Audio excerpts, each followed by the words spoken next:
problem with doing that, it doesn't work for me, kind of thing. So that's the only thing I go, yeah, when you hear that in the back.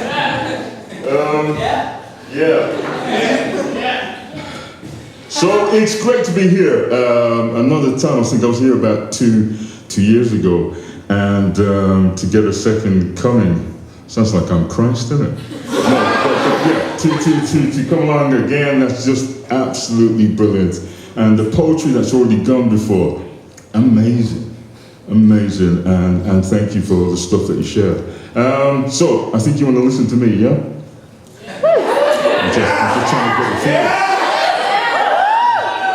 Oh my God, this is the day I got Jamie in the house, man. Oh, here we go, all right. I just wrote something approximately 2 hours ago, right? This is for you. This is for you guys, right? So let's hope it works, right? Here we go. Anybody watch the Watchmen? Yeah? Badass show, yeah? Yeah, I'm not going to even explain it. Let's just go with this, right? Watching the Watchmen. Watching the Watchmen last night. A god walks into a bar and falls in love with a black woman. 2 weeks later, he follows her into a morgue and takes the form of a black man. Oh my God, what a fucking story. If only gods could walk into a bar as a lesbian or gay and have their fingers coated with the essence of their lovers or a cock fully loaded in their hands. If gods could walk into a bar where they tread in the absence of noise, and yet everyone could converse in this vacuum. If gods could walk into a bar like in Palestine and fall in love with a Palestine woman who had just lost her brother to a bombing, a father who had lost his homeland, and a mother who still cries for the ever-shrinking territory that her forefathers had inherited. If a god walked into a bar as a woman, she would be wearing a cloak with night and day sewn in the fabric of her cloth, and she would be the dawn and the twilight that would light up the bar. Damn, if God could walk into this bar, into this place, and become me and you, in all of our diverse ways, wrapped in the scars of our culture, clothed in the beautiful colors of identity, our tongues aflame with the spiced inflections of our languages. And here, in this bar, in this place, we would find the divine in each other, destroying the diverse hates of 1,000 years of separation, and we all can become one.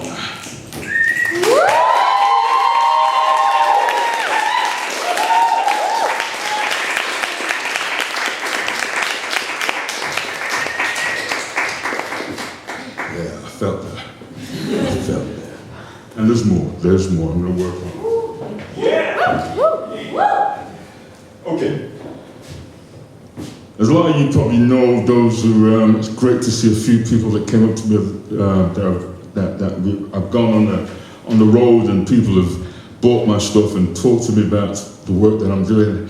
And so it's cool. A lot of you probably know that I do a lot of injustice, racism. I'll go for it. Yeah. Because you got to, innit? You just got to. When I'm doing some of my workshops, it's one of the kind of workshops I like to talk about is that you need to write what is passionate to you. Love that, like that NHS. That NHS was fucking awesome, right? I love the way you took that on a journey.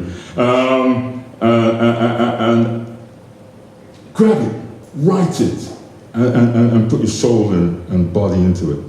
This was called, you remember, I think it was about 3-6 months ago,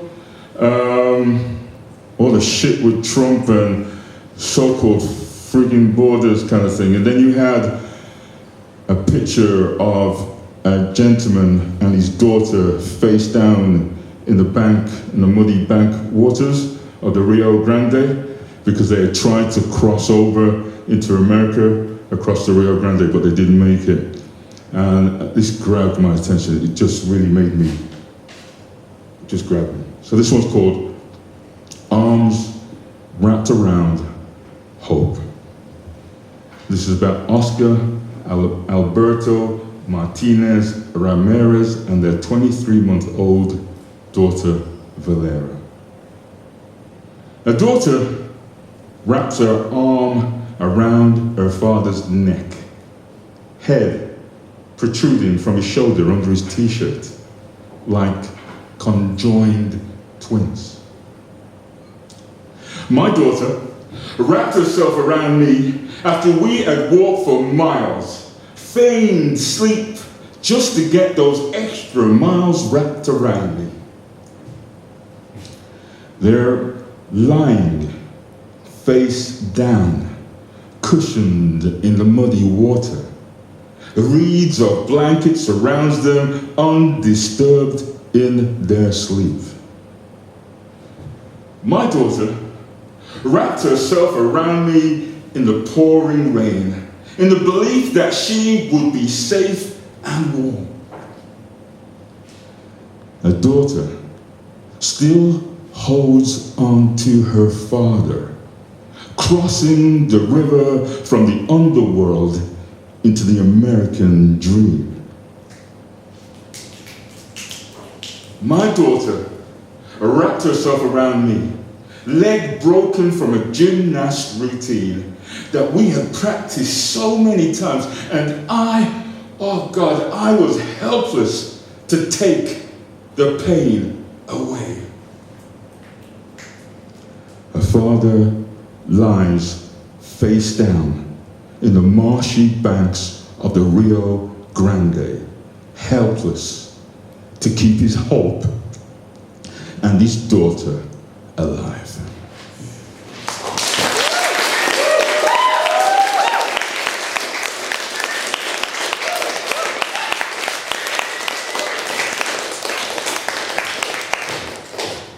Let me take you to this collection, and just in case anybody who hasn't, and you just might have a spare £10.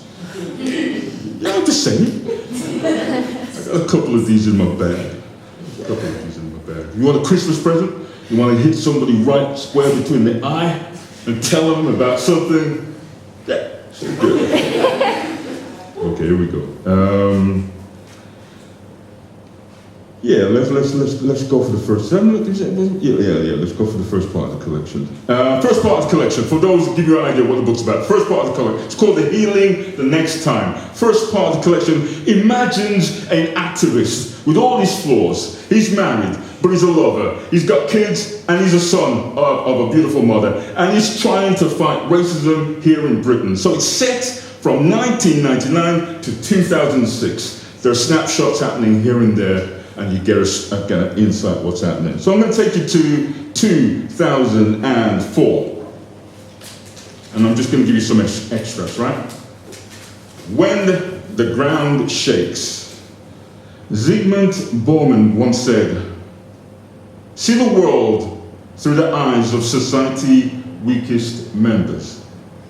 And then tell anyone honestly that our societies are good, civilized, advanced, or free." Chapter 1. Weapons of mass destruction could hit Britain in 45 minutes. A dossier is sexed up. The BBC exposes the lies. A weapons expert commits suicide. The Hutton inquiry lies on the table, brushing past the truths. Blair said he didn't lie. But when they lie, people die. Another report airbrushed and whitewashed. In the land of Hugh Hefner, Larry Flint, and cheerleaders titillating, the greatest gladiatorial sport breaks for the Super Bowl halftime show. Janet Jackson seduces. Actually, this old book's full of Janet Jackson, but anyway. Janet seduces, scintillates, takes us back to Rhythm Nation. And Justin gyrates, tears off a part of her clothing, leaving a breast exposed. By the end of the song, a black woman is crucified and a white man is forgiven. Chapter 2. Outside the walls of Carnarvon, a man walks up to the activist, and they made us bow before that fucking child that would be Prince, the bastards. The spirit of Malik still hangs in the air, and later in training he learns that the Welsh knot wasn't the only thing hanging around the necks of a people in the land of foreigners and strangers. The activist and a colleague visits the home of the victim, a white woman, talks quietly as her daughter watches Finding Nemo. Everybody stares at her heavily bandaged arms. The daughter asked, "Am I dirty, Mummy?" The mother said, "No, darling." The daughter said, "At school, they call me a dirty darky. I found my daughter in the bath, scrubbing her skin." Silence takes the weight of the tears in the room. Chapter 3. The activist falls in love again and finds peace walking along the River Thames. They paint a picture in the moving swirl of tourists, dip in the heat and damp of air of desire. And there's a painting that spills into the evenings, daubs the wall of an hotel bedroom, bodies coated in the gloss of each other, saturating the bed until they fall into it. For the delicacy of cockles, for the rhetoric of too many migrants, for the easy pickings. 23 Chinese people will rake a living in the sand and won't see the rising tide sneaking in. The new slave labor swelling across Britain, dying on the shores of Morecambe Bay. The invisible, the vulnerable inhabit our nights and they live in our shadows. Thank you.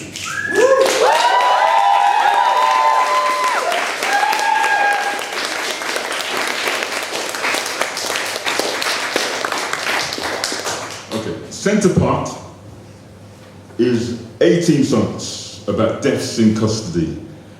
Custody in the sense of when you interaction with the police, prisons, and mental health institutions. I'm going to bring you to 2017 and talk about a guy named Rashawn Charles. There's a YouTube video going around about a guy that walks into a shop. He's pursued by a police officer, and a police officer and some bystander drop him to the ground, press him down, and he dies. Rashawn Charles, 2017. A man walks into a shop, followed by a police officer. Moments later, he dies. A man walks into a shop. He's been walking along the well-worn paths, overlit with suspicions, and you'll never amount to anything better. He's followed by an officer. He's thrown to the ground. He struggles. He dies. A man walks into a shop. He's followed, he's thrown to the ground, reflex or fear, he swallows something, his mouth is forced open, doesn't fucking matter, he dies. A man walks into a shop, wearing a cloak of survival in a world of drugs and violence, where being black is an extra weight for young men on the streets of poverty. He dies. A man walks into a shop. I won't burden you with the weight of his 20 years of living in a flak jacket of blackness. The need to be as swift as a basketball player, to stop and search, glide past hard times. he dies. A man walks into a shop. He's not white. Headline news will make sure of that. Underline his unworthiness. Label him before his body is laid down. Label him before his friends and family can speak good of him. It makes no difference, he dies. A man walks out of a shop. Notice he doesn't die. Outside the barber shop, he exchanges the nod with an elderly black man. He walks across the road to, "Yo, Rush, what you saying, man?" And he tells them it's all good. Elderly ladies laugh with him as he walks on by and smile. And they say, "What a gentle young man." He's still walking. A young girl hugs him because he is the guardian of the young. And Rash will break bread with the beggars on the street, share the currency of time, and now he rushes home to his daughter. Rash, who dropped in on the elders and would say, like, "Mama P, I'm going to the shop. You want anything?" Notice, he doesn't die.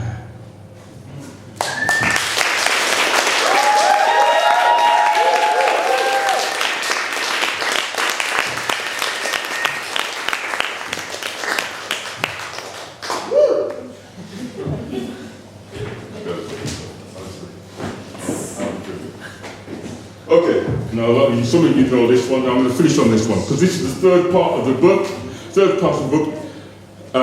Kind of imagine a Rasta, or imagine Doctor Who with dreadlocks, right? And this guy's traveling through times, and he's traveling through atrocities. He's traveling back to the beginning of Rastafarianism. He's here in the present day, right? And he's here in Birmingham, right? So this one's called In the City of 100 Tongues, right? And for those who've heard this before, right, you are going to get an extra verse, right? Yeah. So let's see how it goes, right? Here we go. So I'm trying to get a light on this thing. Here we go. By the way, those who are already, you're in Birmingham, because you know there's over 100 languages in this place. You have to tell that. You have to do that when you come out of Birmingham. Anywhere else, you've got to say, "Oh, did you know Birmingham's got over 100 languages going on in that kind of thing?" So yeah, 123 language was recorded somewhere in like 2013. I know that's gone up now, but isn't that beautiful? Is that not beautiful? Yeah. Right? All that multi-faceted. Anyway, let's go. In the City of 100 Tongues. The night comes early in the city. Maybe lost, maybe on the run. But it's here to stay, it kneels and prays. Nervous in the illumination of street lamps. Arms outstretched, a barefoot Rasta stands outside Waterstones and in the city of 100 tongues. In the tumult of identities, even in the din of it all, you can find amity in this beautiful city. 2. This barefoot Rasta walk into Central Station. This Rasta is swapping the sands of Morat Bay for the brown leaves crinkling on the feet. This Rasta is not the famous Muta Baruka. This Rasta is sitting in a cafe, breaking wisdom with a writer. This Rasta has been traveling for a long, long way. This Rasta, is he truth or is he fiction? 3. Rasta eating apple and cinnamon muffin. If you were to die today, what would your children think of you? The writer. That's interesting. Really interesting. Jeez, that's interesting. Rasta. Notice you have repeated yourself 3 times. The writer is silent. Rasta, write that down. Not by that think, but write it down. A writer writes, and the barefoot Rasta is walking out the door. 4. Standing inside Waterstones in between the good immigrant and why I'm no longer talking to white people about race, the writer watches the barefoot Rasta standing outside with his arms outstretched. Here's the new one. 5. This Rasta will be loved and loved in an abundance. This Rasta will dance in love and walk in love. This Rasta will want more and more. This Rasta will plunge between thighs and skin will kiss skin and saturate. This Rasta will rise in the morning dew, sweat in the midday heat, and lay his head in the twilight arms of love. This Rasta will want more and more. This Rasta will want love and be held by love. This Rasta will evoke love and breathe love into holy places. This Rasta will cross rivers for love and build a house in the name of love, where trees will bear fruits of love in season and out of season. 6. Remember, this Rasta is not mutabruka. This Rasta will straddle the histories of the colonized and the colonialists. This Rasta will not be policing state borders, but will stand in the gap in the midnight hour. This Rasta will be the voice of violence of the violated, the silence at the dawn of revolutions. This Rasta will cry tears. This Rasta will be seen and not seen. This Rasta will at times embalm your empathy. This Rasta at times will fuck up your mind. This Rasta will not be found on the BBC. This Rasta will not be voting for the Conservative.